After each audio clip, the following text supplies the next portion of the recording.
Olá galera da terceira série regular, meu nome é Anderson, vocês já me conhecem, né? E hoje nós vamos aqui para mais uma aula de redação, ok? Vamos abordar hoje o módulo 16, que vai falar brevemente, né, da conceitos básicos de coesão, sobre coesão textual, né? A coesão é um mecanismo, é um recurso muito importante no texto dissertativo argumentativo, porque ela é responsável por promover o encadeamento de ideias no texto, né?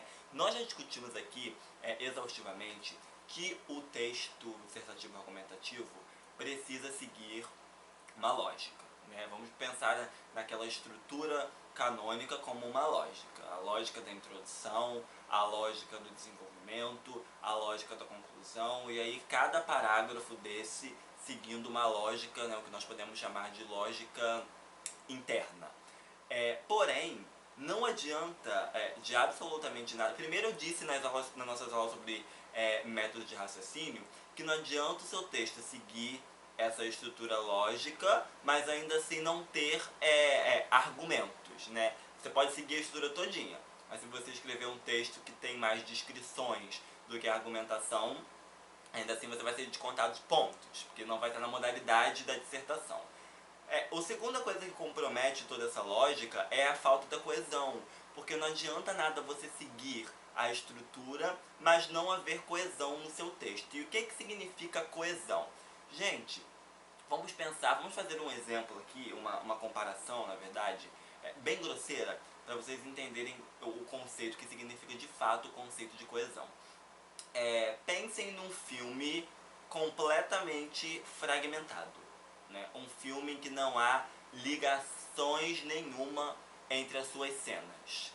Vamos pensar, você pega um filme para assistir e ele não tem conexão nenhuma. As cenas são completamente soltas e até o final do filme é assim. Nem no final o filme se incomoda em juntar os pedaços. E você não entende absolutamente nada do filme. Pensem num livro que não tem ligação nenhuma entre os capítulos e entre a história em si. Os capítulos não promovem nenhuma ligação com a história e nem o final promove essa ligação. São coisas completamente separadas, soltas. A partir dessas hipóteses, a partir dessa comparação, nós podemos estabelecer que isso se reflete num texto sem coesão. Porque a ideia de você seguir introdução, 2 de desenvolvimento e 1 de conclusão, ok. Esses parágrafos possuem lógicas internas, lógicas próprias, né? A introdução, contextualização e tese. Os 2 de argumento vão ter um tópico frasal e uma expansão desse tópico frasal. Conclusão, eu vou ter a minha retomada da tese, mais a minha proposta de intervenção.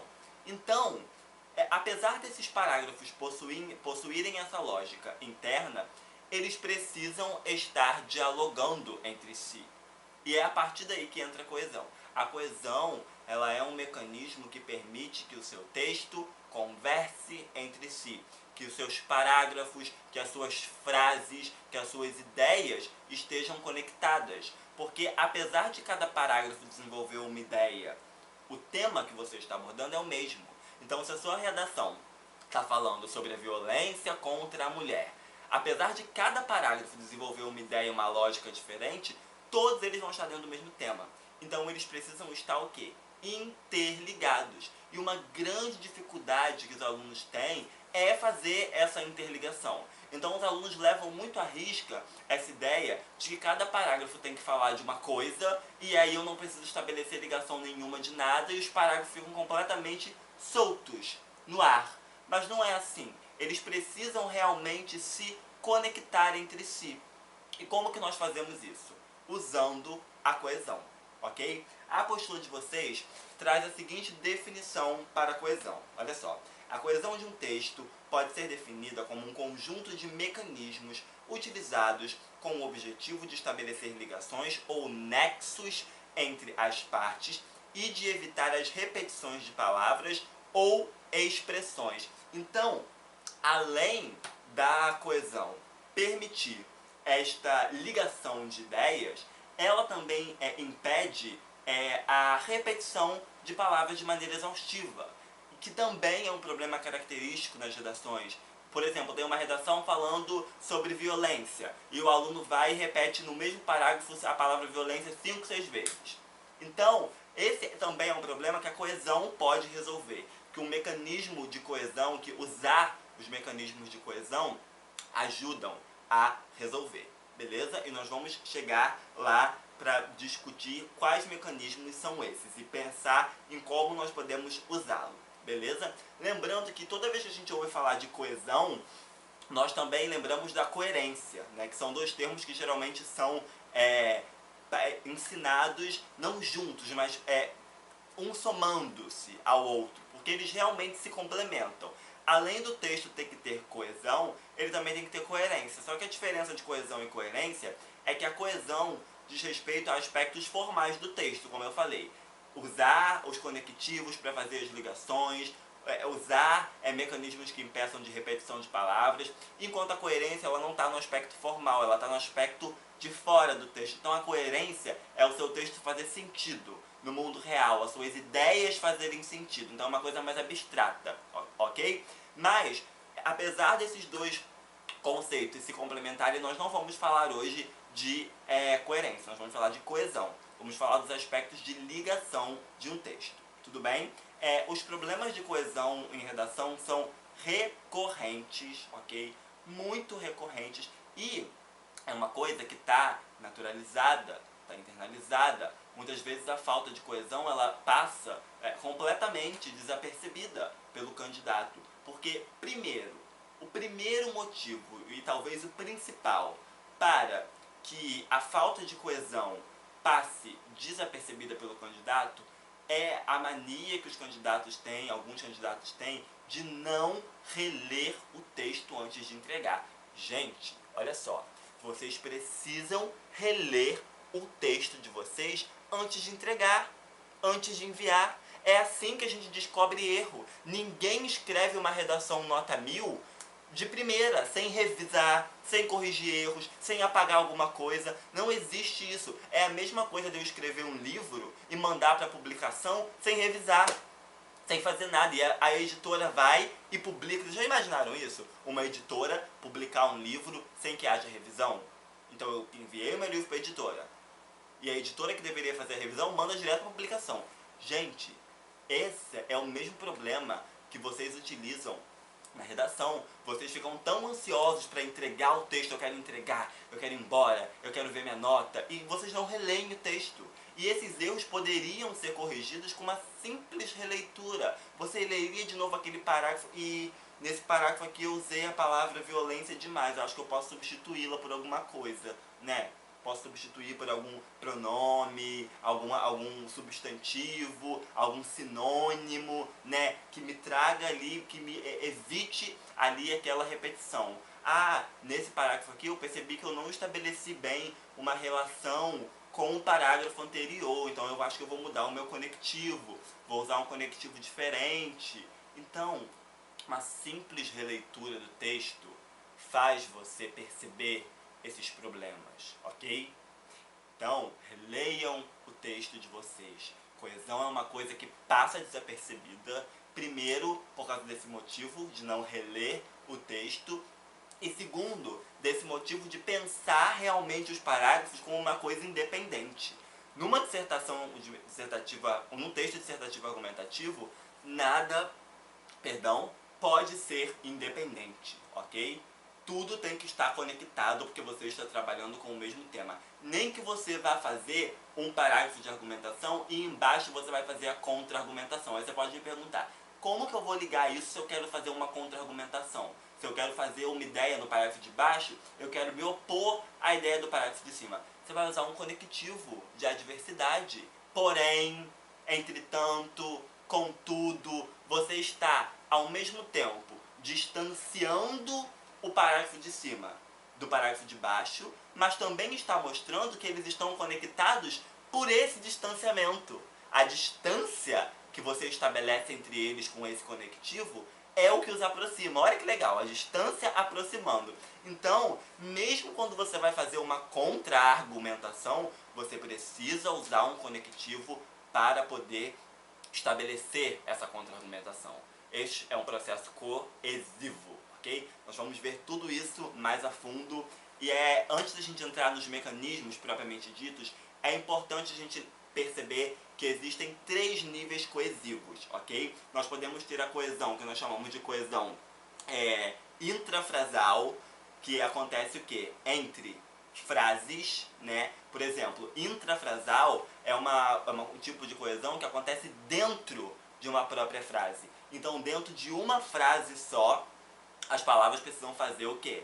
Sentido, precisam se completar. Eu tenho uma coesão interfrasal, que é uma frase completando a outra, e eu tenho a coesão interparagrafal, que é a coesão em que o parágrafo está conversando com o outro parágrafo, beleza? Então é muito importante vocês pensarem sempre nesses mecanismos para que não haja dúvida, né? Para que vocês consigam de fato estabelecer esta coesão, beleza? Nós podemos ter também um quarto mecanismo coesivo, que é o que a gente chama de coesão deítica. Não é muito necessário, mas eu acho importante vocês terem uma ideia, né? É sempre bom trazer essas curiosidades, porque a coesão deítica, ela faz sentido no contexto. Então, se eu estou no mesmo contexto que o meu receptor, eu posso usar a coesão deítica. Por exemplo, eu disse assim, chego para você e digo, olha, aqui faz muito calor. Não vai ter coesão essa frase para você, porque você que está assistindo o vídeo não sabe onde eu tô, né? Você sabe que eu tô aqui em casa gravando a videoaula, mas você não sabe a cidade, o bairro, não sabe de nada disso. Então se eu digo, aqui faz muito calor, tá onde? No quarto ou no lugar como um todo, entende? Não há coesão deítica. Agora, se eu tô no mesmo contexto, eu e a pessoa com quem eu tô falando, estamos no centro do Rio de Janeiro, e eu viro para ela e falo, aqui está muito calor, obviamente vai ficar claro que o aqui está se referindo ao Rio de Janeiro, ao lugar em que nós estamos, como um todo, certo? Então a coesão deítica, ela acontece quando os falantes estão no mesmo contexto ali. E aí eu não preciso usar tanto de referente porque vai ficar claro na cabeça dele, tudo bem? Mas nós vamos focar na intrafrasal, na interfrasal e na interparagrafal, beleza? Agora indo para os mecanismos propriamente ditos, a coesão ela pode ser feita de maneira referencial ou de maneira sequencial. E os nomes aqui já dizem muito sobre esses processos coesivos, ok? Quando nós temos uma coesão referencial, o que referencial significa?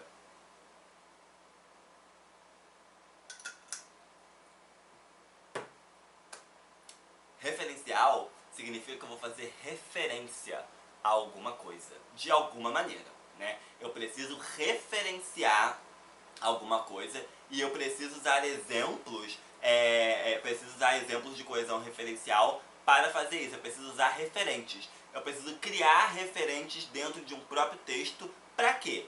Para evitar a repetição de palavras.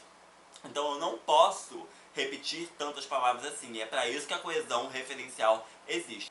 Então vamos ver os exemplos, né? Primeiro, um exemplo sem coesão referencial. A corrupção é um dos maiores problemas do Brasil. Para vencer a corrupção é preciso que o povo brasileiro não seja mais passivo em relação à corrupção. Eu usei corrupção demais. Usei corrupção 3 vezes. Então como que eu posso consertar isso? A corrupção é um dos maiores problemas do Brasil.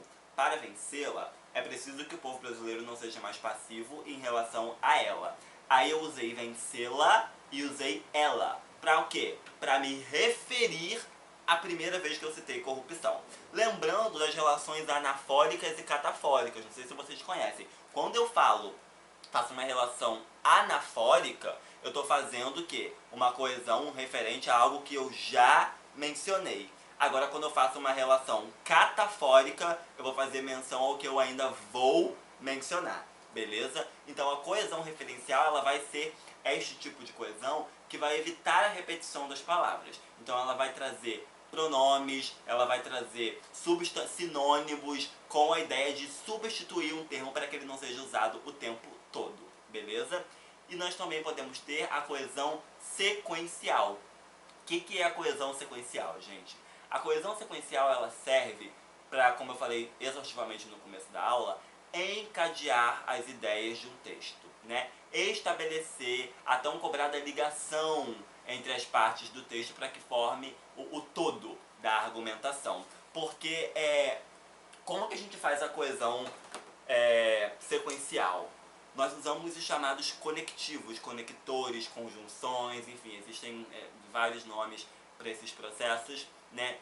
E o grande desafio de usar esses conectores é você saber o valor semântico, ou seja, saber de fato o sentido de cada conectivo. Porque se eu quero usar uma ideia de adversidade, né? Vamos supor que eu quero completar um parágrafo com outro. E aí eu começo o segundo parágrafo com entretanto, ou com contudo, ou com porém.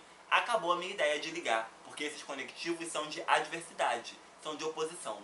Então, antes de usar os conectivos, eu preciso saber os valores semânticos deles, ok? Para que não haja o uso errado, o uso equivocado e que não altere aí o sentido do texto. Então, olha só as possibilidades dos conectivos. Nós podemos usar na introdução, primeiramente, em primeiro lugar, em primeira análise, né, para a gente iniciar ali a argumentação, e aí no desenvolvimento. Além disso, em segundo lugar, em outra análise, por fim, que é no último parágrafo do desenvolvimento, eu não posso dar por fim no primeiro, né, porque eu estou começando a argumentação. E na conclusão, portanto, dessa forma ou dessa maneira, ou logo. Então, essas construções dos conectivos, elas são muito importantes para que haja fluidez no texto de vocês, para que o texto de vocês deve fluir como um rio, né? Ele deve manter ali toda a sua ligação, toda a sua estrutura através da coesão referencial, que é usada para fazer referentes a termos que vão vir ou que já passaram e assim evitar uma repetição exaustiva. E como que eu faço? Pronomes, sinônimos, ok? E a coesão sequencial, que dá sequência ao texto, que é feita através dos conectivos, tudo bem? Então isso é coesão e isso precisa estar no texto de vocês. Releiam os textos antes de mandarem, analisem, escaneiem o texto para a repetição de palavras, vejam se usaram os conectivos certos e, principal, não deixem de usar os conectivos. Usem os conectivos porque eles deixam mais evidente o que você está querendo falar e eles ajudam tanto a pessoa que está corrigindo quanto a você a dar fluidez à sua escrita. Eles ajudam, é uma via de mão dupla, ok? Então não deixem de usar, tudo bem? Para fechar, eu gostaria de resolver uma questão do Enem com vocês que está na apostila, tudo bem? Que eu peguei lá da apostila. E façam aquele mesmo esquema, né? Eu vou ler a questão, vocês deem um pause no vídeo para poder observarem, né? E depois pensarem, refletirem, anotem uma possível resposta e depois despausem o vídeo para poder pegar a correção, tudo bem? Então vamos lá. Questão do Enem 2009. Paris, filho do rei de Troia, raptou Helena, mulher de um rei grego. Isso provocou um sangrento conflito de 10 anos entre os séculos 13 e 12 a.C. Foi o primeiro choque entre o Ocidente e o Oriente, mas os gregos conseguiram enganar os troianos. Deixaram à porta de seus muros fortificados um imenso cavalo de madeira. Os troianos, felizes com o presente, puseram um nó para dentro. À noite, os soldados gregos que estavam escondidos no cavalo saíram e abriram as portas da fortaleza para a invasão. Daí surgiu a expressão presente de grego. Impuseram-no. A forma pronominal no refere-se ao termo rei grego, ao antecedente gregos, ao antecedente distante choque, à expressão muros fortificados, aos termos presente e cavalo de madeira. E aí, o que vocês acham? Pausem o vídeo e tentem responder. Bom, a resposta, gente, é a letra E, né, que se refere aos termos presente e cavalo de madeira. Então prestem atenção. Puseram no para dentro. Puseram o que para dentro? O presente. E que presente era esse? O cavalo de madeira. Então é uma relação anafórica, é uma coisa anterior. Eu estou citando aqui o cavalo de madeira que tinha sido citado anteriormente, ok? há outros exemplos de coesão nesse período. Olha só. Paris, filho do rei de Troia, raptou Helena, mulher de um rei. Isso provocou um sangrento. O que é isso? Isso está se referindo ao quê? Ao rapto, né, que o Paris fez de Helena. Então nós temos aqui mais um exemplo de coesão. Tem mais um aqui que eu tinha visto. Cadê? Foi o primeiro choque entre o Ocidente e o Oriente, mas os gregos conseguiram enganar os troianos. Deixaram a porta de seus muros. Os muros de quem? Os muros dos troianos. Então, vocês percebam que essas relações coesivas, elas vão sendo feitas de maneira inconsciente, né, para evitar essas repetições e para evitar esse desgaste aí da fluidez do texto, ok? Estudem com atenção, coesão sequencial e referencial, porque são recursos muito importantes na hora do desenvolvimento do texto de vocês, ok? Então nos vemos até a próxima aula, galera. Obrigado pela atenção. Até lá.